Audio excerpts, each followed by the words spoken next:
Assalamualaikum warahmatullahi wabarakatuh. Waalaikumsalam warahmatullahi wabarakatuh. Selamat pagi semuanya. Pagi. Salam sejahtera kita semua. Yang saya hormati Pak Gubernur bersama saya KSN satu ya. Dan yang saya harapkan ya, ini adalah ada orang tua-tuanya dari teman-temannya ya. Ini udah alumni ya, hasilnya alumni, nggak ada masalah ya. Dan teman-teman yang lain sudah terima kasih ya sudah menyempatkan waktu untuk hadir. Ini kalau ada kalian dengerin dan sudah berjalan ya. Terima kasih untuk teman-teman yang sudah hadir. Dan terakhir yang saya banggakan ya, dengan kami ya saudari Aina Adrian. Dari plus untuk Aina. Ya alhamdulillah ya sudah sampai salah satu titik ya, karena beberapa titik tinggal satu titik lagi ya di antara mobil sidang atau artikel dan artikel titik itu seminar ya sudah baik ya, sudah disampaikan dengan baik presentasinya ya. Ada beberapa hal yang akan saya sampaikan terkait dengan bagaimana penyempurnaan penelitian ini ya, supaya memberikan ada pengalaman, nah ini ya pengalaman dalam menulis karya ilmiah ya. Ya, Aina, ini yang pertama adalah terkait dengan latar belakang ya, nanti dinamakan saya Anda harus menyatakan dengan jelas di situ urgensinya, urgensi dari mengapa dan menjadi tentang topik ini, pengembangan media ini terkait dengan permasalahan atau latar belakang yang ada di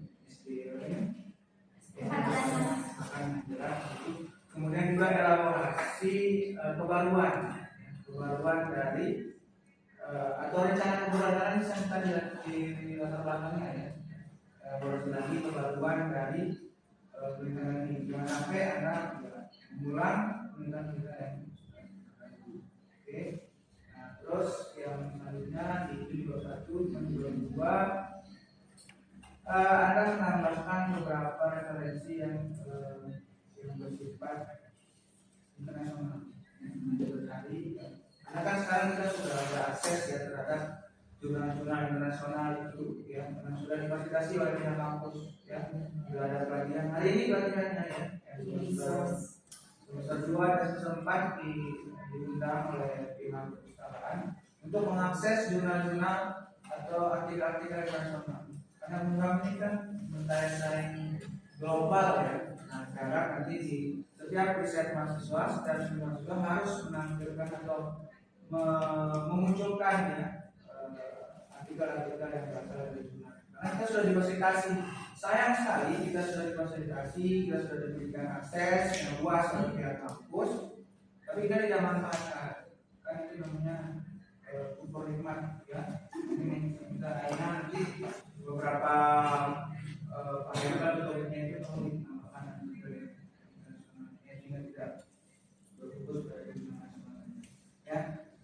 Oke, selanjutnya di bab 3 kita tidak ada kendala. Kemarin yang validator Pak Asep, kalau medianya pasti bagus sih, materinya nanti materinya Bu pokoknya ini dulu kan ikut dosen. Coba di. Nah, ada tapi saya lupa. Ya. Nanti ditambahkan penjelasan ya, atau pembahasan terkait hasil validasi dari bab 4-nya ya. Bukan hasil penelitian tapi bab 5 terus. Di bab 5 ya. Karena ada perubahan panduan kemarin, ada yang kita bab 4 dan 5-nya. Bab 5 ya, pembahasan. Nah, ini juga kamu revisi di referensi. Tulis ini bab 4-nya hasil dan penelitian. Ini revisi ya. Karena hanya bab 4 saja ini ya. Ada hasil penelitian ini. Terus bab 5 ini titik-titiknya nih, ya, harus ada. Oke, itu ya dinamakan hasil validasi dari ahli-ahli tersebut. Ya, karena juga kan itu juga bagian karena validasi ini ya pada teman-teman di sini yang masih semester semester berapa kan sana? Semester 8? Satu orang nih ya, yang lain sudah ya. Tapi ada ingat ya, tadi itu pembahasan ya yang dinamakan. Nah terakhir juga teman-teman ya anak sebentar lagi selesai ya, menjadi sarjana ya. Nah saya ingin mengingatkan juga buat teman-teman di sini bahwa kita menjadi pendidik ya, itu harus memiliki pertama kompetensi pedagogis yang kuat ya. Karena kita sudah menguasai materi, memahami materi, tapi bagaimana kita menguasai pedagogi ya, supaya bisa membelajarkan anak. Jadi bukan mengajar lagi, tapi seperti membelajarkan ya, bagaimana membuat anak bisa dapat belajar ya dengan depan. Nah termasuk dengan bagaimana membuat variasi media pembelajaran ya. Di dalam media ini banyak sekali Anda akan menemukan nanti ketika Anda menjadi guru bagaimana mendeliver materi dengan bantuan media pembelajaran sehingga anak ya itu tadi akan betul-betul mereka ada prinsip berkesadaran, bermakna dan mengembirakan.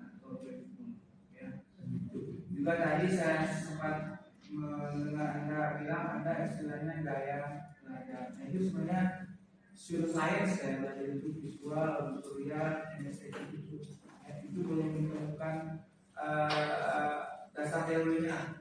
Ya, pseudoscience artinya ilmiah tapi belum memenuhi kriteria keilmiahan gaya belajar. Yang jelas yang fakta adalah adalah kecerdasan majemuk yang sudah fakta ini ya. Jadi multiple intelligence ya, Anda sebagai guru ya ke depan Anda bagaimana melihat potensi-potensi kecerdasan yang ada pada murid Anda. Sekarang sudah 9 sekarang, tambah dulu 7, sekarang 9. Nah, itu kecerdasan eksistensial ya. Nah terkait dengan itu bagaimana Anda juga ke depan menjadi guru berkaitan merubah cara pandang, mengubah paradigma. Jadi bagaimana kita sebagai guru tidak hanya fasilitator, tapi bagaimana membuat anak itu tidak hanya paham, tapi memiliki kesadaran, memiliki kemampuan untuk mengenali wilayah, mengenali lingkungan sekitar. Tidak hanya dia pintar secara intelijensi, pintar dalam artian cerdas, tapi juga cerdas juga dalam dia memahami masalah dan sebagainya. Oke, akhirnya itu bisa saya buat ke depan sebagai calon pendidik ya. Oke, sampai itu tadi dari saya. Terima kasih. Saya kembalikan ke Bu moderator. Ya, terima kasih. Assalamualaikum warahmatullahi wabarakatuh. Waalaikumsalam warahmatullahi wabarakatuh. Terima kasih kembali saya ucapkan kepada Bapak Ilham. Dan selanjutnya tanggapan dan masukan dari Bapak